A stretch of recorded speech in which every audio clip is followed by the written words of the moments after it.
Исполин над бездной. Автор Александр Лом. Часть 3. Предыдущей части книги смотрите по ссылкам в закрепленном комментарии.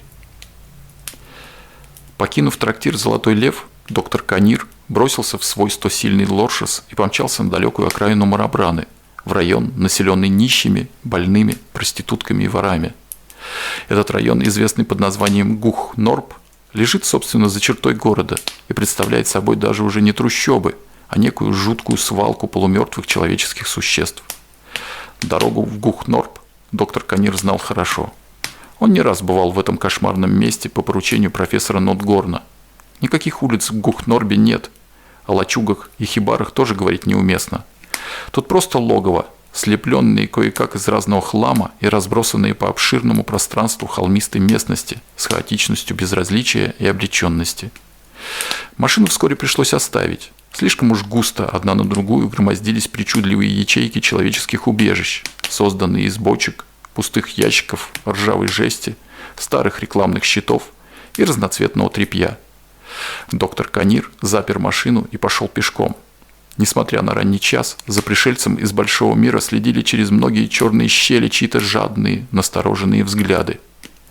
Добравшись по извилистой тропке до фанерного щита с рекламой пива, Канир уверенно свернул направо и вскоре очутился перед странной кучей, состоящей из ветхих досок, палок, обручей и грубых дырявых мешков из-под угля.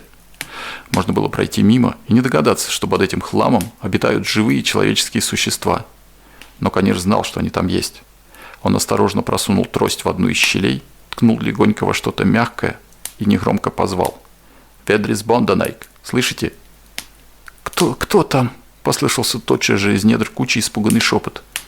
«Это я, доктор Канир. Вставайте, Ведрис Бондонайк, да поживее, мне некогда». «О, Боже единый, это вы, Видиор, доктор. Я сейчас». Послышалась возня, сопровождаемая вздохами и бормотанием. Через минуту одна из мешковин откинулась, и из хлама выкарабкалось что-то живое. В предрассветных сумерках можно было с трудом различить, что это костлявая маленькая старушонка, едва прикрытая лохмотьями. Сложив молитвенно грязные скрюченные кисти рук, старушонка уставилась на доктора Канира безжизненными слезящимися глазами и торопливо забормотала. «Вы уже приехали, Видиор, доктор?» «Да, я вижу, вы приехали. Но вы рано приехали, Видиор, доктор, слишком рано. Еще даже солнце не встало». Она вся дрожала от волнения и страха, словно в этот тихий утренний час ей по меньшей мере предстояло идти на казнь. «Ведрис Ниф, повторяю, вам мне некогда. Я спешу. Я очень спешу. Пожалуйста, не задерживайте меня, ведь мы уже обо всем с вами договорились. Короче говоря, где ваш сын?» – строго произнес Канир. «Фируш еще спит, Видиор, доктор. Мой мальчик всегда спит в это время». «Разбудите сына и приготовьте. Сегодня я заберу его с собой». «Уже? Но, Видиор, доктор...» «Что еще? Или вы не хотите, чтобы ваш сын выздоровел?» «Хочу. Только этого я еще и хочу. А больше ничего уже не хочу. Но он так сладко спит. Растерянно лепетала старушка, глядя с мольбой на строгого Видиора. Но доктору Каниру были чужды подобного рода сентиментальности. Он выполнял свой долг, и ничего более. «Разбудите и приготовьте вашего сына Фернола», – сказал он резко, начиная терять терпение. «Через месяц я привезу его вам здоровым и нормальным парнем. Он будет вашим кормильцем, а не обузой. Понимаете вы это или нет? Ну, живо пошевеливайтесь, а иначе я ухожу и больше не вернусь. Желающих лечиться бесплатно можно найти и помимо вашего сына». Угроза подействовала. Старушка, не говоря больше ни слова, поспешно юркнула под мешковину. В ту же минуту из кучи хлама послышался ее тихий уговаривающий голос. «Фируш, детка, вставай, мой мальчик, вставай, милый». В ответ раздался громкий плач, и снова зазвучал тихий лепет старушки. «Не надо плакать, мой хороший, не надо. Ты поедешь с дядей на машине, но в заправдошней машине. Ту-ту поедешь, ту-ту. Дядя добрый, он покатает Фируша, даст пряник». «Дядя, ту-ту», прозвучал чуть хриплый спросонья ломающийся босок, но с интонациями, свойственными двухлетним детям. «Вот-вот, ту-ту. Дядя покатает и даст пряник, даст пряничную лошадку. Ну давай я застегну тебе рубашку». Наконец уговоры и возня внутри кучи прекратились. Мешковина снова откинулась, выпуская на волю старушку. Вслед за ней выполз здоровенный кудрявый парень лет 20, одетый бедно, но вполне сносно. Поднявшись на ноги, парень показал свою великолепно развитую стройную фигуру, которой не постыдился бы иной атлет. И было странно видеть, как он поспешно вцепился в руку своей тщедушной матери, уставившись с-под лоби на незнакомого дядю. При этом на лице его, уже покрытым первым белесым пухом будущей бороды, появилось совершенно детское выражение страха, любопытства и настороженности. От волнения он даже сунул палец свободной руки в рот и принялся его усердно сосать. Однако, несмотря ни на что, в этом странном, большом ребенке не было ни малейших признаков тупого бездушного идиотизма. Лицо его было подвижным, в глазах сверкала живость, лукавство и даже мысль, но все это на уровне двухлетнего малыша. Доктор Канир не без удовольствия отметил все эти признаки и подумал, что за такого пациента профессор Нотгорн обязательно его похвалит. Заставив себя ласково улыбнуться, Канир поманил парня к себе. «Пойдем со мной, милый Фируш, я прокачу тебя на машине, куплю тебе орехов, конфет, жареных каштанов. Ну давай, рука, не бойся». «Дядя добрый», — обратился парень к матери, склонившись, заглянул ей в лицо. «Добрый сынок, самый добрый на свете. Иди с ним, покатайся». «Агу, Фируш, иди ко мне, иди. Мы поедем на ярмарку. Ты будешь кататься на карусели, верхом на лошадке». Изо всех сил сюсюкал Канир, маня парня к себе. Карусель оказалась самым убедительным аргументом. Парень отошел от матери и доверчиво ухватился за руку доктора. Радуясь легкой победе, Канир поспешно выхватил из кармана несколько ассигнаций и сунул их старухе. «Здесь 200 суремов, Ведрис. Это вам на пропитание от профессора Нотгорна, пока мы будем заниматься вашим сыном. А теперь до свидания. Ждите нас ровно через месяц». Старушка машинально взяла деньги, но глаза ее при этом были неотрывно прикованы к сыну. «До свидания, Видиор, доктор. Да пошлет вам Бог единой полной удачи. Ашем Табар». «До свидания, Фируш. Будь умным мальчиком. Слушайся дядю. Он любит тебя, так же, как и мама». Канир повел парня прочь. У поворота Фируш задержался, обернулся назад и весело помахал матери рукой. «Ту-ту, мама, ту-ту!» — крикнул во все горло и раскатисто захохотал. Протор Вигурий любил поесть. Даже опала, который его подверг Гросс Сардунский за скудоумие и нерадивость, нисколько не испортила ему аппетита. Прочитав неприятное известие, доставленное курьером личной канцелярии Сына Божьего, Протор лишь густо хрюкнул от досады, но уже через час преспокойно уселся за обеденный стол и принялся поглощать одно блюдо за другим. Покончив с обедом, он отправился в диванную немного вздремнуть, но не успел пристроить свое точное тело на мягких подушках, как явился мальчик в короткой малиновой ряске и осторожно коснулся его плеча. «Ваше беспорочество, вас просят к телефону». «Скажи, что я занят молитвой и освобожусь не раньше, чем через 2 часа», – проворчал Вигурий, не открывая глаз. «Я так и сказал, ваше беспорочество, но Видиор, который хочет с вами говорить, все равно просил доложить вам. И еще он просил сказать, что это касается Видиора Маска». «Дурень, с этого и надо было начинать. Этого Маска мне Бог единый послал в наказание за грехи». Тяжело поднявшись с дивана, Протор Вигурий пошел к себе в кабинет. Здесь он опустился в кресло, громко зевнул и тогда только взял лежавшую на столе трубку. «Слушаю». «Это вы, ваше беспорочество?» Торопливо и испуганной скороговоркой затрещала трубка. «Да, это я». «Добрый день, ваше беспорочество. Простите, что осмелился оторвать вас от молитвы. Но дело очень важное». «Да кто вы, собственно, такой?» – рявкнул Вигурий. «Вы не узнали меня по голосу, ваше беспорочество? Я служу у Видиора Маска. Помните, я доложил вам, в каком направлении Видиор в черном увез моего больного хозяина?» «Помню. Ну что там у тебя за новости? Выкладывай». «Час назад, ваше беспорочество, тот же Видиор в черном привез нашего хозяина обратно. Сказал, что он под наркозом, велел его уложить в постель, а сам уехал.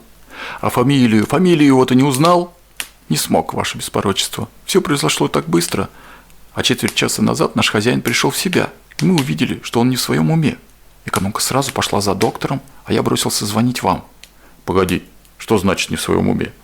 «Он никого не узнает, ваше беспорочество, и ведет себя, как малое дитя». «Хорошо, дружок, молодец, что позвонил. Я сейчас же приеду». Минут через 10, облаченный в белую мантию, Вигурий уже мчался на машине по широким проспектам Сардуны. А еще через 20 минут вошел в дом Гионеля Маска. Растерянные слуги немедленно проводили князя Гроссерии к своему больному хозяину и бесшумно скрылись. Старик лежал в кровати, обложенный подушками.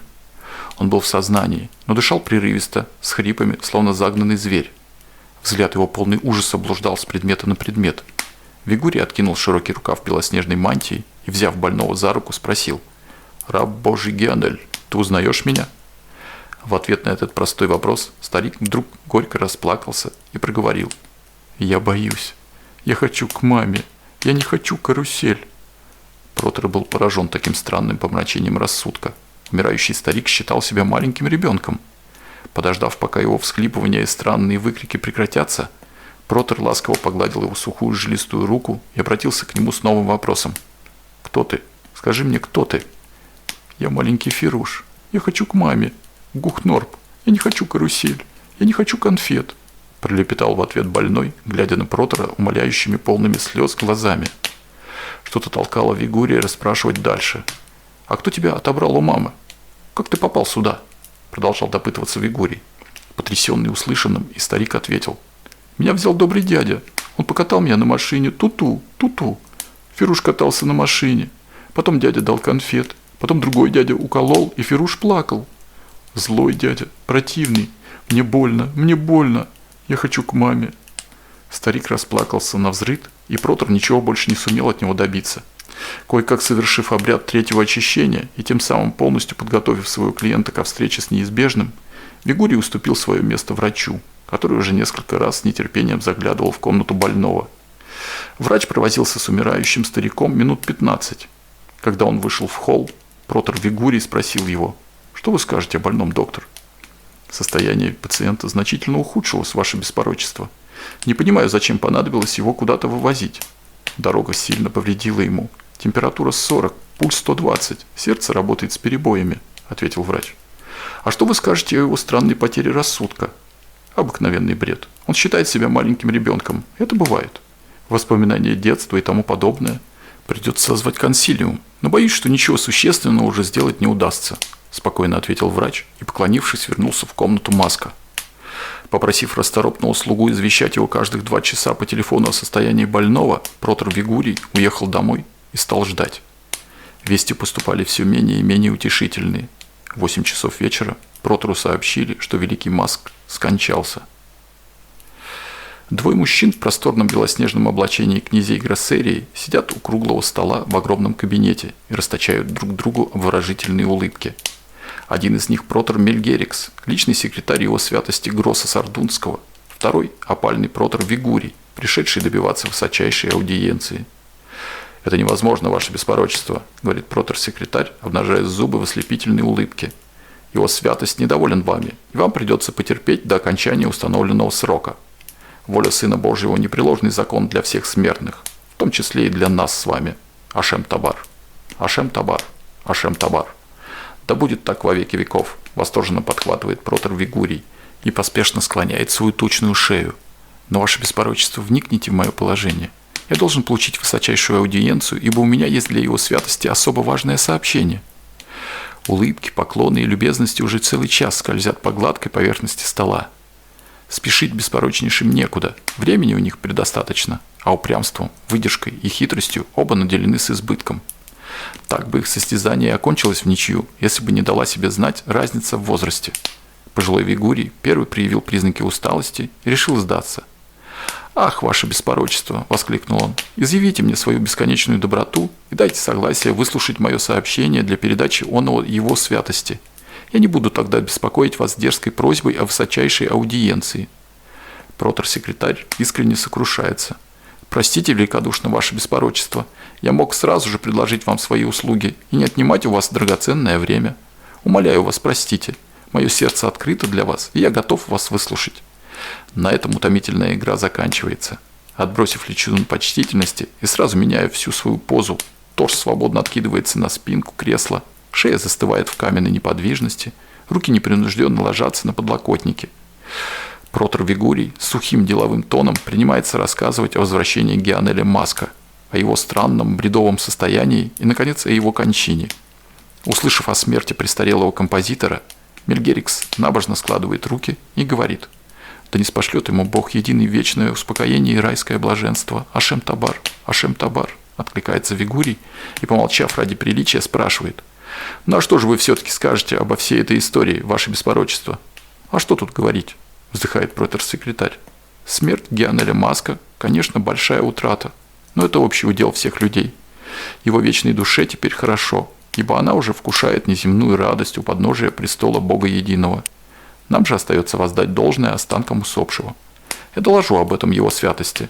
Надеюсь, узнав о том, что вы до конца выполнили возложенную на вас миссию, его святость смилостивится над вами и сократит срок вашей опалы. Смею думать, что вы стремились именно к этому. Безусловно, ваше беспорочество, безусловно, горячо подхватывает Вигурий и, придвинувшись грудью к столу, тихо добавляет. Однако я не это считаю теперь самым главным. Простите, ваше беспорочество, но вы, кажется, не уловили самое удивительное в моем сообщении. Я не уловил. Что вы имеете в виду, дорогой коллега? Насторожился Мельгерикс. Я имею в виду странное помешательство Гианеля Маска, твердо заявил Вигурий и снова откинулся на спинку кресла. Почему странное? Ведь врач вам ясно сказал, у больного горячка, он бредит. Да, это правильно, он бредил в горячке, но ваше беспорочество, очень уж он удивительно бредил, слишком уж последовательно и логично, ни разу не сбившись. Подумайте, как все произошло. Его привез все тот же неизвестный человек, который накануне увез. Когда больной пришел в себя, то сразу начал бредить тем, что он маленький мальчик по имени Фируш. Он плакал, просился к маме домой, Гухнорб. Вы понимаете, какой ужас? Великий Маск, для которого уготован мраморный саркофаг в Сардонском пантеоне гениев, просился перед смертью в марабранский Гухнорб. Этим он бредил непрерывно, вплоть до самой кончины. Даже за минуту до смерти он, как мне сообщили, прошептал: «Мама, не бросай своего маленького Фируша». В течение 8 часов, которые он провел в своем доме после возвращения, он ни разу не осознал себя Гианелем Маском. Кстати, ваше беспорочество, я успел навести кое-какие справки. Фируш – это уменьшительная простонародная форма имени Фернол. Однако никакого Фернола ни среди родственников, ни среди друзей Маска мне обнаружить не удалось. Откуда же тогда, позвольте вас спросить, такой навязчивый бред? Я вас не совсем понимаю, ваше беспорочество, медленно произнес Мельгерикс. Что вы, собственно, хотите всем этим сказать? Я хочу этим сказать, что в теле Гианеля Маска не было души Гианеля Маска. Я хочу сказать, что его поездка на юг была не просто прощанием с родными местами, а чем-то иным, более значительным и страшным. Ваше беспорочество, я видел Маска перед этой поездкой. Это был человек ясного сознания, полностью примиренный со встречей с неизбежным. А вернулся он таинственным ребенком по имени Фируш, похищенным у какой-то нифи, кусочницы из Гухнорба. Каким образом душа маленького мальчика переселилась в тело умирающего старика? Мне, конечно, неизвестно, но в том, что она переселилась, или вернее насильно была переселена, я абсолютно уверен. Это я и хотел подчеркнуть его святости. А теперь прошу, чтобы это сделали вы. Все это звучит довольно убедительно, дорогой коллега, но тем не менее ваши подозрения и догадки похожи на бред, иронически заметил Мельгерикс. Для снятия с себя опалы вы сконструировали слишком ужасное и неправдоподобное дело, расследование которого ввиду смерти Маска заведомо неосуществимо. Знаете что, ваше беспорочество, не сочтите за труд навестить меня дней через 5 после похорон Гианеля Маска. Мне кажется, я смогу предложить вам более верный способ для снятия опалы. Дело будет не менее фантастическое, но зато абсолютно реальное и конкретное. Я дам вам возможность оказать его святости неоценимую услугу. Значит, вы не верите мне, набычился Вигурий. Ну что вы, о чем может быть речь? Но вы все-таки подумайте и в назначенный срок осчастливьте меня своим визитом. Протор-секретарь поднялся с кресла, давая этим понять, что разговор окончен. «Благодарю вас, ваше беспорочество. Я непременно воспользуюсь вашим любезным предложением. А пока прошу простить за беспокойство», – холодно сказал Вигурий и тоже встал. Он понял, что протор-секретарь не поверил его рассказу, хотя, видит Бог, единый, он поведал о странном перевоплощении Гианеля Маска совсем не для того, чтобы снять с себя опалу.